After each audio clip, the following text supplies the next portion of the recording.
जय गुरुदेव। सतगुरु नहीं मिलने पर जीव इस दुनिया में भी दुख झेलता रहता है और यहाँ से जाने के बाद भी उसकी जीवात्मा नरक 84 में दुख पाती है।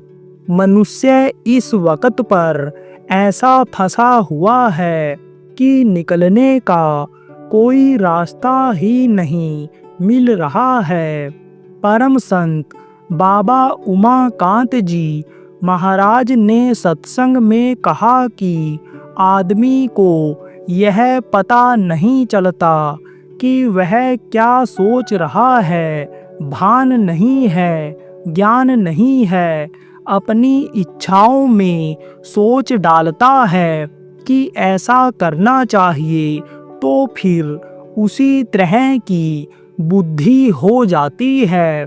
उसी तरह से मन भी उसको सहारा दे देता है और कर्म बना लेता है। मुंह से बोल जाता है, मन से सोच लेता है और शरीर से कर डालता है।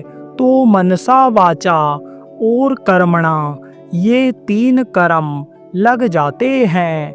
लेकिन कर्म तो सब लिखा जाता है, कौन लिखता है?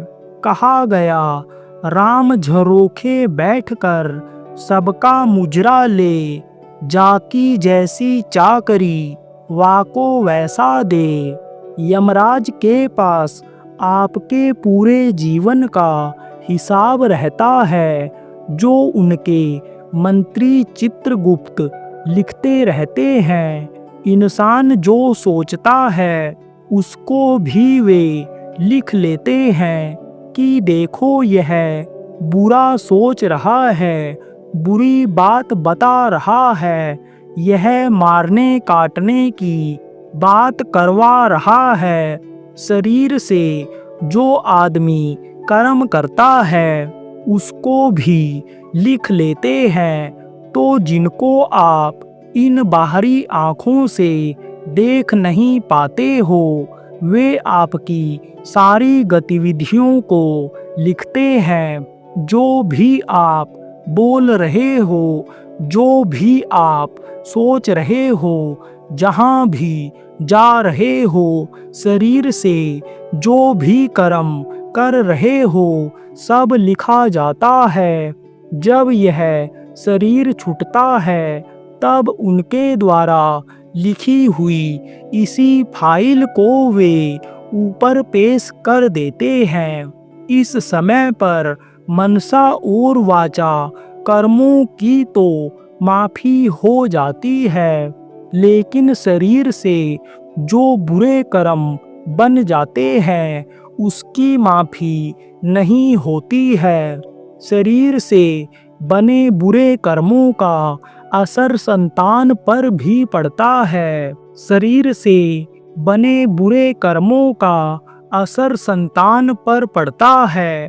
अगर कोई औरत चरित्रहीन है और मान लो उसका साथी साधक है, अच्छा कर्म करता है, धार्मिक है, शाकाहारी है, नशा मुक्त है, ईश्वर को मानता है, अच्छे कामों में मदद करता है, लेकिन जब उसका उस औरत के साथ संपर्क हुआ, तब उसका असर उनकी संतान के ऊपर भी आ जाता है।